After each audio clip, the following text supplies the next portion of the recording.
मैं जा रही हूँ बच्चों, जल्दी लौट कर आ जाऊंगी। घर में रहना, बाहर मत जाना। मम्मा, हम घर में ही रहेंगे और बाहर नहीं जाएंगे। आप चिंता ना करें, आप दाना लेने जाएं। मम्मा चिड़िया अपने दोनों छोटे बच्चों को घर में छोड़कर दाना लेने चली जाती है। सुबह से हवा चल रही थी और आसमान पर गहरे काले बादल छाए हुए थे। रंगीली तितली जो बहुत छोटी थी लेकिन वो उड़ सकती थी, वो उड़ते उड़ते अपने घर से दूर निकल जाती है। वो फूलों पर जाती है, फूलों को अच्छे से देखती है और फिर हवाओं के दोष पर उड़ती हुई और दूर निकल जाती है। अचानक तेज बारिश शुरू हो जाती है और रंगीली तितली बारिश में फंस जाती है। मुझे खुद को बारिश से बचाना होगा। मैंने घर से दूर आकर बहुत बड़ी गलती की है। मुझे पत्तों में छुप जाना होगा। रंगीली तितली पेड़ के गिरे हुए पत्तों के नीचे छुपकर खुद को बारिश से बचाने की कोशिश करती है। उधर रंगीली की माँ सुनीता तितली अपनी बेटी को लेकर बहुत परेशान थी। वो एक सुंदर से मशरूम के बने हुए घर के दरवाजे पर खड़ी अपनी बेटी की राह देख रही थी। माँ चिड़िया बारिश से बचने के लिए कभी इधर जाती तो कभी उधर जाती और फिर उसे मशरूम का बना हुआ वो घर नजर आता है जहाँ रंगीली की माँ खड़ी थी। रानू चिड़िया वहाँ जाती है। मुझे बारिश से बचा ले, मुझे अपने घर में आश्रय दे दे। आ जाइए, आप मेरे घर के अंदर आ जाइए। सुनीता तितली रानू चिड़िया को अपने घर में ले जाती है। ये घर सुरक्षित है, मैं यहाँ बारिश से बच सकती हूँ। लेकिन आप दरवाजे में क्यों खड़ी हैं? आप भी घर के अंदर आ जाइए। मेरी बेटी रंगीली कहीं दूर चली गई है, मैं उसकी राह देख रही हूँ। शायद मेरी बेटी के पंख भीगे होंगे, शायद मेरी बेटी अब कभी लौट कर नहीं आए। ऐसे कहते हुए मम्मा तितली की आंखों में आंसू थे। जब बारिश का पानी रंगीली तक पहुंचने लगता है तो वो मदद की गुहार लगाती है। बचाओ बचाओ, मुझे बारिश के पानी से बचाओ, मेरी मदद करो। भाई, शायद कोई मुश्किल में है और मदद के लिए बुला रहा है। लेकिन माँ ने घर से बाहर जाने से मना किया हुआ है, हम कैसे बाहर जा सकते हैं? लेकिन माँ ने ये भी तो कहा है कि जब कोई मुश्किल में हो हमेशा उसकी मदद करो। मुझे जाना होगा। भाई, मैं बारिश में उड़ सकती हूँ, मैं कर लूँगी। आप मेरी आवाज़ को सुनते रहना। अगर कोई मुश्किल हुई तो मैं मदद के लिए आपको बुला लूँगी। जाओ गुड़िया बहन, मैं आपका साथ दूंगा। गुड़िया बारिश में भीगती हुई अपने घर से निकलती है और आवाज के पीछे पीछे रंगीली तक पहुंच जाती है। जल्दी से मेरे पंखों के नीचे आ जाओ, मैं आपको अपने घर ले जाती हूँ। लेकिन पहले वादा करो, आप मेरे रंगीन पंख तोड़ तो नहीं लोगी? मैं उन शरारती बच्चों में से नहीं हूँ, आप मुझ पर विश्वास कर सकती हो। मैं आपकी मदद करने आई हूँ। रंगीली गुड़िया के पंखों का आश्रय लेती है और गुड़िया रंगीली को अपने घर ले जाती है। तो वो तितली थी, छोटी तितली। आप यहाँ कैसे आई थी? मैं घर से फूल देखने निकली थी कि हवा मुझे उड़ाकर यहाँ तक ले आई। मेरी मम्मा मेरे लिए बहुत चिंतित होगी और हमारी मम्मा भी ना जाने ऐसी बारिश में कहाँ होगी। मुझे मम्मा की बहुत चिंता हो रही है। कुकू और गुड़िया की मम्मा सुरक्षित थी और वो सुनीता तितली के घर में थी। अब दोपहर के बाद जाकर बारिश रुक जाती है। पत्तों से पानी टपक रहा था। फूल, पेड़ पौधे बारिश के पानी से नहाकर साफ हो गए थे। हर तरफ शांति ही शांति थी। अब मुझे जाना होगा अपने बच्चों के पास। मैं बहुत एहसानमंद हूँ। काश मेरी बेटी भी मेरे पास वापस आ जाए, लेकिन शायद अब ऐसा कभी मुमकिन नहीं होगा। मम्मा चिड़िया अपने घर की तरफ उड़ती है। दरवाजा खुला था। जब मम्मा चिड़िया दाना लेकर अपने घर पहुंचती है तो जाते ही अपने बच्चों से पूछती है, क्या कोई घर से बाहर गया था? मम्मा, मैं नहीं, गुड़िया गई थी, लेकिन एक अच्छे काम के लिए। मम्मा, मैं रंगीली को बचाने के लिए बाहर गई थी। मम्मा चिड़िया छोटी तितली को देखकर खुश हो जाती है। सुनीता, आपकी मम्मा का नाम है क्या? हाँ, मेरी मम्मा का नाम सुनीता तितली ही है। अब बारिश रुक गई है, क्या मैं अपने घर जा सकती हूँ?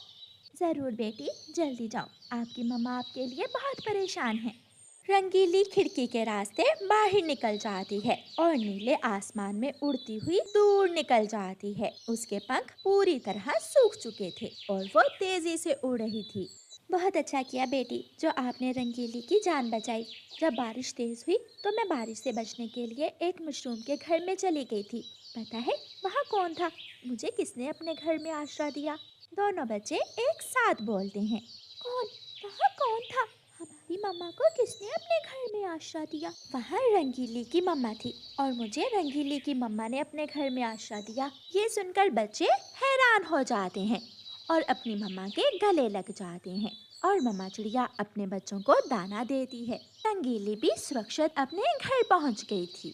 एक पेड़ पर बैठा बेवकूफ कौवा रोटी का एक टुकड़ा खा रहा था। भूखी मैना उड़ती हुई उसके पास आती है। मैना बहुत चालाक थी। वो किसी तरह कौवे से रोटी का टुकड़ा लेना चाहती थी। वो कौवे से कहती है, कौवे, तुम आकार में कितने बड़े हो। मैंने दूर से देखकर समझा कि कोई बड़े काले रंग की चील बैठी हुई है। सच में मैं बड़ा हूँ और शक्तिशाली भी। क्या जंगल के दूसरे पक्षी तुमसे डरते हैं?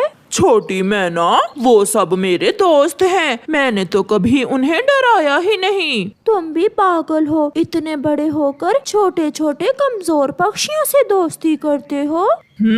अगर मैं उन्हें डराऊंगा तो वो सब जरूर मुझसे डरेंगे। अच्छा दोस्त, भूख बहुत लगी है, ये रोटी का टुकड़ा तुम मुझे दे दो। जितना बड़ा आकार है आपका, दिल भी उतना ही बड़ा होगा। अपनी तारीफें सुनकर कालू कौवा मैना की बातों में आ जाता है और अपनी रोटी का टुकड़ा मैना को दे देता है। मैना वो रोटी का टुकड़ा लेकर वहाँ से चली जाती है। अब देखता हूँ मैं दूसरे पक्षी मुझसे डरते भी हैं या नहीं। फिर कालू कौवा उड़ते हुए चिड़िया के पास जाता है। छोटी चिड़िया, तुम जब भी मुझे देखो तो भाग जाया करो। वो क्यों कालू भैया? भैया नहीं, आज से मैं तुम्हारा भैया नहीं हूँ। मैं बड़ा हूँ और तुम छोटी। ये अपना दाना मुझे दो, वरना मैं बहुत मारूंगा तुम्हें। नाना कालू भैया, मुझे मत मारना, आप तो बहुत बड़े हैं। मैं तो आपका एक थप्पड़ भी नहीं सह पाऊंगी। मैना ने ठीक ही कहा था। तो फिर ये दाना मुझे दो और भाग जाओ यहाँ से। चिड़िया डरती हुई अपना दाना कौवे को देकर वहाँ से चली जाती है। मिठू, आज न जाने कालू कौवे को क्या हुआ। उसने मुझे बहुत डराया धमकाया और मेरा दाना भी मुझसे छीन लिया। कल मैंने देखा एक मैना उसे उल्टी सीधी बातें समझा रही थी। लगता है वो मैना की बातों में आ गया है। ऐसे अब कालू कौवा तो सबको डराने लगा था। वो कबूतर के पास जाता है। ओए कमजोर कबूतर, जाओ यहाँ से। मैं यहाँ सोना चाहता हूँ। यहाँ ठंडी छाँव है, मैं पहले आया था, मैं क्यों जाऊँ? कालू कौवे से लड़ना चाहता है? मैं बड़ा हूँ, मेरा आकार देखकर डर नहीं लगता तुम्हें? मैं क्यों डरूं तुमसे काले कौवे? फिर कालू कौवे को गुस्सा आ जाता है और वो कबूतर को मारना शुरू कर देता है। वो कबूतर को बहुत मारता है। रोता हुआ कबूतर वहाँ से चला जाता है और कालू ठंडी छाँव में सो जाता है। अब तो कालू की बदमाशियाँ कुछ ज्यादा ही बढ़ गई थीं। बेचारी बुलबुल का एक ही अंडा था जो कालू तोड़कर पी लेता है। बुलबुल रोती हुई चिड़िया के पास जाती है। चिड़िया चिड़िया, उस दुष्ट कौवे ने मेरा अंडा पी लिया, वो बहुत बुरा है। उस कालू को आजकल न जाने क्या हुआ है, हर समय कोई न कोई बुरा काम ही करता है। वो सारे पक्षियों को तंग करता है। आप जाएं बुलबुल, मैं मिठू को साथ लेकर जाती हूँ और बात करती हूँ कालू कौवे से। कालू उड़ता हुआ पहाड़ों पर जाता है। वहाँ उसे एक चील अपने टूटे हुए घोंसले में बैठी हुई दिखती है। थोड़ी दूर बैठकर कालू सोचता है, मैं आकार में तो चील जितना ही बड़ा हूँ, सब डरते हैं मुझसे, आज चील को भी डराता हूँ।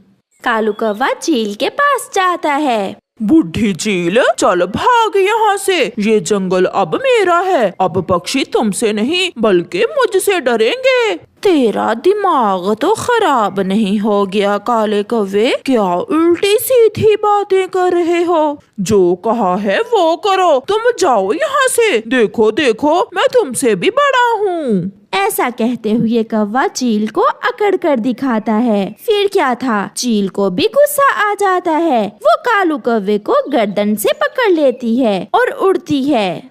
वो कौवे को ऊंचाई से पहाड़ पर गिरा देती है। चील कौवे को फिर से उठा लेती है और फिर एक कांटेदार पेड़ पर गिराती है। बचाओ बचाओ, कोई मुझे चील से बचाए, मैं भूल गया था कौवे कभी चील का मुकाबला नहीं कर सकते, बचाओ। अब चुपचाप भाग जाओ यहाँ से, वरना जान से मार दूंगी। फिर रोता हुआ कौवा वहाँ से चला जाता है और फिर कभी अपने आकार पर घुमंड नहीं करता। प्यारे दोस्तों, इस कहानी से हमें सीख मिलती है कि हमें कभी भी किसी की झूठी तारीफों में नहीं आना चाहिए, क्योंकि ऐसा करने से हम अपना ही नुकसान कर बैठते हैं। आपका धन्यवाद।